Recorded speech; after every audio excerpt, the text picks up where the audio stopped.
(11장) 보겠습니다. 11장은 두 단락으로 나누는데요. 1절에서 6절, 7절에서 10절. 1절에서 6절은 미래를 알지 못하는 인간의 한계에 관해서 말씀하고 있고요. 그리고 7절에서 10절은 현재의 삶과 다가올 죽음 사이에서 그러면 인생을 의미 있게 사는 법은 어떻게 살아야 될지 그 말씀을 해주고 있습니다. 지금까지 11장이 오기까지 미래를 알 수 없는 것이 인간의 한계이고 그게 현실인데, 그렇다면 주어진 삶에 만족하면서 즐겁게 살라고 그렇게 권고를 해왔습니다. 이제 11장은 지금까지의 권고에서 더 나아가서 보다 적극적인 대처를 요구하고 있습니다. 이는 보다 실질적인 권고인데요. 1절에서 보면 떡을 물 위에 던져라 라는 명령을 시작합니다. 이는 고대 해상무역을 암시하는 상징적인 표현으로 배를 통해서 바다를 항해하며 무역하는 것이 한편으로는 현재 가지고 있는 재물에 손해를 끼칠 수 있는 그런 부분인데, 그죠? 그런데 불확실한 미래를 대비하기 위해서 적극적으로 미래를 준비하는데 그런 일을 하라고 합니다. 그리고 같은 맥락에서 2절은 자산에 대한 분산 투자를 말씀하고 있습니다. 한쪽으로만 모든 자산을 투자했을 때는 미래에 대한 불확실성으로 인해서 모든 자산을 잃을 수 있기 때문에 그런 방법을 권고합니다. 그리고 이러한 상황에서 분산 투자는 큰 손실을 예방하는 지혜로운 삶의 방식으로 제시해주고 있어요. 현대인들이 좀 귀담아 들어야 될 것 같죠? 실질적인 권고를 하는 이유는요, 만사를 성취하시는 하나님의 일을 인간이 알지 못한다는 인간의 한계 때문입니다. 그리고 6절은 불확실한 미래를 대처하는 삶의 방식으로서 부지런한 삶의 자세를 가지라고 권고하고 있는데요. 우리 그리고 7절에서 10절 이 두 번째 단락에서는 현재의 삶과 다가올 죽음 사이에 인생을 의미 있게 사는 법을 얘기해 준다고 했잖아요. 전도자는 살아서 눈으로 해를 볼 수 있는 그것 자체가 즐거움이라고 고백을 하면서 그런데 죽음이라는 인간의 한계 안에서 인생의 의미를 추구하며 이런 말을 하고 있는데요. 이런 삶의 끝에는 많은 캄캄한 날들이 기다리고 있다고 합니다. 그러니까 이 젊은이들을 권고하는데 현재 주어진 삶을 즐거워하면서 심판의 날을 생각하면서 악에서 멀어진 생활을 해야 한다고 젊은이들에게 특별히 교훈하고 있습니다. 11장 자세히 보도록 하겠습니다. 1절 너는 네 떡을 물 위에 던져라. 여러 날 후에 도로 찾으리라. 그럽니다. 물 위에 떡을 던지라. 이게 도대체 무슨 말인가 되게 궁금하죠. 아까 제가 고대 해상무역을 암시하는 상징적인 표현이라는 말은 썼지만 그럼 도대체 무슨 의미인가? 의미론적으로 볼 때는 정말 수수께끼 같이 정말 모르는 말이에요. 이해할 수가 없어요. 그죠? 떡을 물에 던지면 그 떡이 어떤 미래에 어떤 유익을 줄 수 있는 게 아니라 그냥 버려지는 거잖아요. 그죠? 이런 표현은 사실 성경에 한 번도 기록된 적이 없어요. 그래서 이 구절에 대해서 학자들은 구제를 의미하는 것으로 그렇게 해석하기도 하고요. 많은 여러 예측들이 있긴 한데요. 물이라는 대상과 가난한 자 사이의 상관관계가 명확하지 않아요. 이 구절을 더욱 어렵게 만드는 것은 여러 날 후에 도로 찾으리라. 이런 부분이 더욱더 어렵게 만듭니다. 동기를 부여하는 구절로서 그러니까 여러 날 후에 도로 찾을 거니까 이것이 하나의 네 떡을 물 위에 던져라 이러면은 그럼 뭔가 여러 날 후에 도로 찾기 위해서 이렇게 하는 심어두는 그런 행동 같이 보이잖아요. 근데 정말 그 연관관계를 찾을 수 없어서 굉장히 난해한 구절로 봅니다. 1절에 이 떡을 물 위에 던지라는 이 표현은요. 고대 근동에서 해상무역을 의미하는 것으로서 떡이라고 표현된 이 부분은요. 재물을 의미합니다. 이게 히브리어 원어로 레헴이거든요. 레헴은 빵, 떡 이런 우리가 먹고 사는 그런 것들을 대표하는 건데요. 재물을 배에 실려 보내는 그런 모습입니다. 그래서 이 의미는요. 재물을 배에 실어 보내서 무역을 하면 돌아올 때 큰 유익과 함께 돌아온다라는 그런 의미예요. 참 굉장히 의미가 좀 우리가 생각하는 거 너무 다르죠.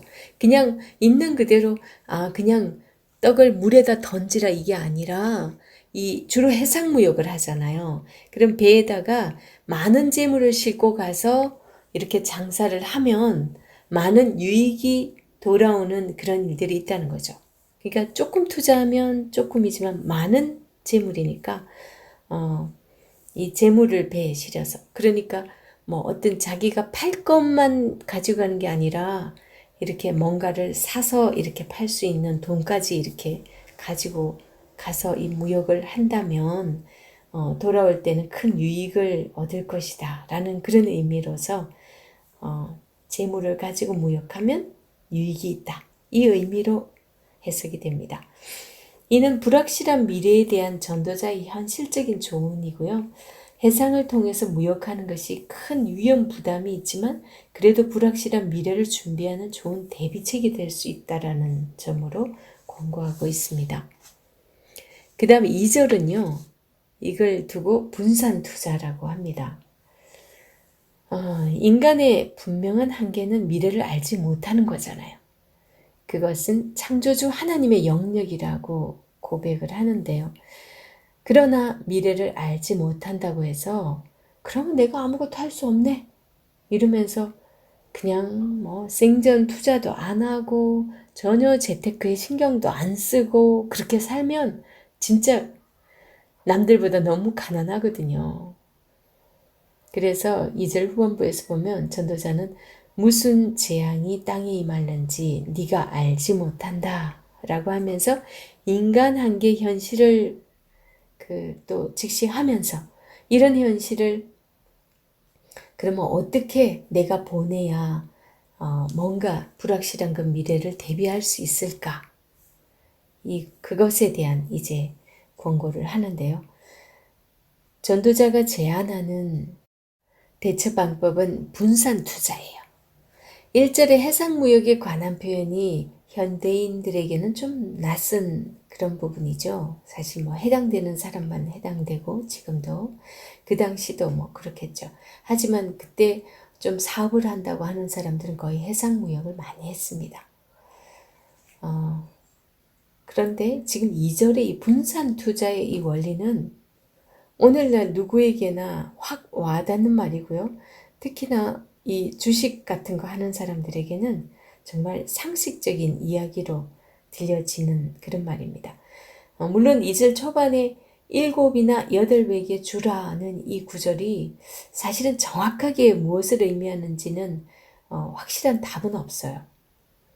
그런데 먼 길을 떠나는 주인이 그 종들에게 달란트를 나눠주는 우리 신약의 이 말씀이 있잖아요.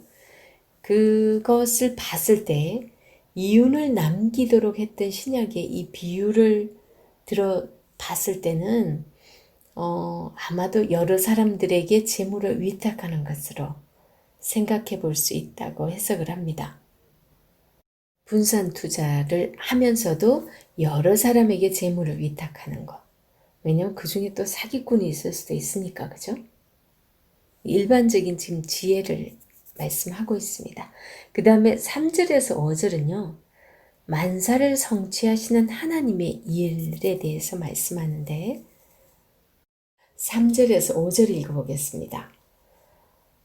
구름에 비가 가득하면 땅에 쏟아지며 나무가 나무로나 북으로나 쓰러지면 그 쓰러진 곳에 그냥 있으리라. 풍세를 살펴보는 자는 파종하지 못할 것이요 구름만 바라보는 자는 거두지 못하리라. 바람의 길이 어떠함과 아이벤 자의 태에서 뼈가 어떻게 자라는지를 네가 알지 못한 같이 만사를 성취하시는 하나님의 일을 네가 알지 못하느니라. 그럽니다. 이 3절에서 5절, 여기서 3절은요. 창조주 하나님께서 만드신 이 세상에 존재하는 이 두 가지 큰 원리를 소개합니다. 구름에 비가 가득하면 땅에 쏟아지고 나무가 나무로나 북으로나 쓰러지면 그 쓰러진 곳에 그냥 있다. 이거는 자연의 법칙에서도 필연성, 그죠? 구름이 가득하면 땅에 쏟아진다. 이 필연성이죠. 그 다음에 그 임의성을 얘기하는데 두 번째가 나무가 나무로나 북으로나 쓰러지면 그곳에 그냥 있다. 이건 뭐 어느 곳으로 쓰러질지 모르는데 딱 쓰러지면 쓰러져서 그곳에 있다는 거예요. 이건 임의성이죠. 그래서 어느 곳에 그 나무가 있게 되든지 그곳에 그냥 놓여 있는 자연의 현상을 통해서 예측할 수 없는 자연의 원리를 또 소개하고 있습니다. 나무로나 북으로나 이런 표현이 의미하는 것은 어느 방향으로나 예측할 수 없다. 라는 이제 그 부분을 강조하기 위해서 이런 표현을 씁니다. 나무로나 북으로나 이거는 메리즘 기법, 메리즘 기법으로 왜 보통 동에서 서로 이러면은 전체를 또 의미하고 남에서 북 이러면 남이나 북이나 이러면 아무데나 어디든지 어떤 곳으로든지 이렇게 나무가 쓰러질 수 있다라는 거죠. 그 쓰러져 있으면 그대로 그냥 있다는 거죠. 그래서 한번 쓰러진 나무가 다시 방향을 바꾸지도 못하는데 이런 두 가지 자연의 원리가 주는 암시적인 의미는 인간은 자연을 통제하거나 계획할 수 없다라는 인간의 한계를 말씀해주고 있습니다. 그리고 4절은요. 3절에서 설명한 자연의 두 가지 원리를 비와 바람이라는 자연현상을 들어서 인간의 한계를 강조하고 있는데요. 먼저 풍세를 살펴보는 자는 파종하지 못한다 라는 이 구절은 인간의 지혜로 자연을 예측하여 바람이 없는 날을 기다리는 자는 결국 파종의 시기를 놓치고 만다는 거죠. 그러니까 너무 따지고 너무 뭔가 이렇게 지혜롭게 머리 짜고 하다가 오히려 진짜 적당한 시기에 이 파종을 해야 되는데 그 시기를 놓쳐버린다는 거예요. 그 다음 두 번째로 구름을 바라보며 비가 없는 날을 예측해서 추수의 시기를 결정하고자 하는 그런 사람은 또 추수할 때를 놓치고 만대요. 그러니까 이것 따져보고 저것 따져보고 이제는 비가 오려나 내일은 비가 안 오려나 이렇게 너무 혼자 이렇게 예측하고 생각하다가 실제로 해야 될 일을 정말 농사에서 중요한 때를 놓치고 만다는 거예요. 이는 3절에서 말하는 자연의 필연성과 임의성을 배경으로 해석되어져야 할 구문인데요.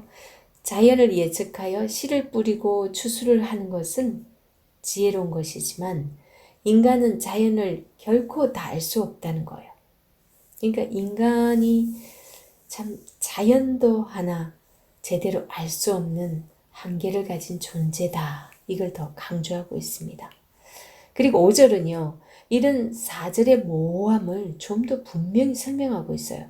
5절 바람의 길이 어떠함과 아이벤 자의 태에서 뼈가 어떻게 자라는지를 네가 알지 못한 같이 만사를 성취하시는 하나님의 일을 네가 알지 못한다. 결국은 이제 하나님으로 갑니다. 처음에는 우리 눈에 보이는 이 자연 이거 하나도 네가 뭐 아냐 인간으로서 정말 한 치 앞도 모르지 않냐. 요즘 뭐 일기예보가 있어가지고 어느 정도는 맞추죠. 하지만 일기예보도 틀릴 때가 많아요. 그죠? 막 비가 엄청 온다고 그랬는데 때로는 비가 안 오는 날도 있고 조금 오다가 말 때도 있습니다. 그러면서 결국 여기서 5절에서 강조하고 싶은 것은 모든 생명의 법칙이 하나님 손안에 있다. 특히 바람의 길로 대변되는 자연의 법칙과 태에서 뼈가 자라는 원리, 이것을 대변하는 생명의 법칙이 하나님 손에 있다 라는 이 표현을 하고 있습니다. 그래서 인간 한계와 창조주 하나님의 완전한 주권을 대조하면서 말씀하고 있습니다. 그 다음 6절은요. 알 수 없는 미래를 그러면 어떻게 살 것인가 사는 법을 말해주는데요. 6절 너는 아침에 씨를 뿌리고 저녁에도 손을 놓지 말라. 이것이 잘 될는지 저것이 잘 될는지 혹 둘이 다 잘 될는지 알지 못함이니라 그럽니다. 1절에서 2절에서 보면 삶의 외적인 요소로서 무역하고 투자하는 것을 말했잖아요. 그런데 이 6절은 내적인 마음의 자세에 대해서 말하고 있습니다. 아까 왜 제가 11장에서 1절에서 6절이 한 단락이라고 그랬죠.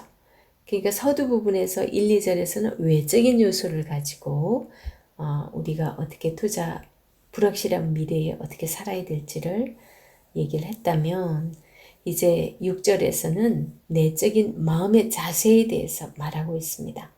자연을 알 수도 없고 미래를 알 수도 없는 인간의 그 한계 속에서 미래를 준비하며 살아가는 법은 아침에도 씨를 뿌리고 저녁에도 손을 쉬지 않는 것이다. 부지런하게 살라는 거죠. 그리고 이 4절의 때를 기다리며 아무것도 하지 않는 자에 대한 실질적인 충고가 이 6절에서 되고 있다고 볼 수 있습니다. 그러니까 알 수 없는 자연을 바라보며 시기를 놓치지 말고 오히려 아침에도 씨를 뿌리고 저녁에도 부지런히 가꾸고 그 일을 쉬지 않고 하라는 거예요. 그 일을 반복함으로써 불확실한 자연과 미래에 대해서 실질적인 대비를 할 수 있다라고 말씀합니다. 이제 7절에서 10절 이 두 번째 단락에서 7절에서 8절 먼저 보도록 하겠습니다. 이제 두 번째 단락인 7절에서 10절의 말씀인데요. 먼저 7절에서 8절 한번 보겠습니다. 빛은 실로 아름다운 것이라 눈으로 해를 보는 것이 즐거운 일이로다. 사람이 여러 해를 살면 항상 즐거워할지어다. 그러나 캄캄한 날들이 많으리니 그 날들을 생각할지로다. 다가올 일은 다 헛되도다. 그럽니다. 인간의 한계 속에서 삶의 의미를 나름대로 추구해온 이 전도자는 이제 삶과 죽음이라는 인간의 본질적인 숙명을 비교하면서 살아있음에 감사하고 즐거워하라고 말합니다. 전도자의 현실적인 이 죽음은 인간의 삶의 한계이고 살아있음은 이 한계를 의미있게 하는 현실이라는 거죠. 그래서 7절에 빛과 해는 전도서의 전체 배경이 되는 해 아래에서 이 말과 연결되어서 인간 삶을 나타내고 있습니다. 사는 것 자체가 즐거움이라는 의미인 거죠. 삶을 즐겁게 살아야 하는 이유는 8절 후반에서 언급한 바와 같이 많은 캄캄한 날들이 다가오고 있기 때문이다. 이렇게 말합니다. 죽음의 날들을 생각하며 전도자는 다가오는 어둠의 운명은 헤벨이라고 고백을 합니다. 죽음은 인간이 멈추거나 바꿀 수 없는 그런 현실이고 통제할 수 없는 인간 능력의 한계죠. 그래서 전도자가 사용하는 헤벨은 헛되다라는 의미보다는 우리 보통 헛되고 헛되니 그것 때문에 헛되다라고 많이 생각하는데요. 헤벨의 의미는 정확하게 꼭 헛되다 이 의미는 아닙니다. 아마 정확한 한글로 번역할 수 있는 게 좀 쉽지 않았던 것 같아요. 전도자가 사용하고 있는 이 헤벨은요. 헛되다라고 이렇게 번역을 하고 있지만 헛되다라는 그 의미보다는 미래를 통제하고 계획할 수 없는 한계를 의미한다고 볼 수 있습니다. 그리고 이제 9절에서 10절이요. 청년들에게 하는 권고입니다. 우리 책에도 보면 젊은이에게 주는 교훈 이렇게 표제가 되어 있죠. 9절과 10절을 읽어보겠습니다. 청년이여 네 어린 때를 즐거워하며 네 청년의 날들을 마음에 기뻐하여 마음에 원하는 길들과 네 눈이 보는 대로 행하라. 그러나 하나님이 이 모든 일로 말미암아 너를 심판하실 줄 알라. 그런즉 근심이 네 마음에서 떠나게 하며 악이 네 몸에서 물러가게 하라. 어릴 때와 검은 머리의 시절이 다 헛되니라. 이렇게 말씀해 주고 있습니다. 전도자는 이제 7절에서 8절에서는요, 즐겁게 살라는 명령과 어둠의 날에 대한 경고를 이제 청년의 인생을 향해서 적용을 하는데요. 7절에서 살아있는 것 자체로 즐거워하라고 권고하던 이 전도자는 9절에서는 청년들을 향해서 청년의 날, 이 얘기를 하면서 마음의 소원과 눈의 소망대로 살아보라고 권고합니다. 이 말은요, 마치 이런 거예요. 애들한테 그래, 네 마음대로 한번 살아봐. 너 젊었을 때 네 하고 싶은 대로 네 마음대로 한번 살아봐. 그러는 거예요. 앞에서는 즐겁게 살라는 명령의 다른 표현으로서 하고 싶은 대로 한번 해봐. 이렇게 얘기를 합니다. 그러나 한 가지 이것만은 기억해. 인생의 마지막에는 하나님의 심판이 있어. 하나님의 심판을 기억하라는 거죠. 이는 마음에 원하는 것과 눈에 보이는 대로 사는 삶에 있어서 대신 네가 책임질 행동해야 돼. 네 탐욕대로 사는 게 아니라 소망을 가지고 사는 거야. 라고 말하고 있는 거죠. 이러한 권고는 10절에 이르러서 이제 근심이 없는 삶, 인생을 즐거운 마음으로 살라는 거죠. 그리고 악을 제하는 삶, 근심이 없는 삶을 살기 위해서는 사실 우리 안에 있는 악을 제해야 됩니다.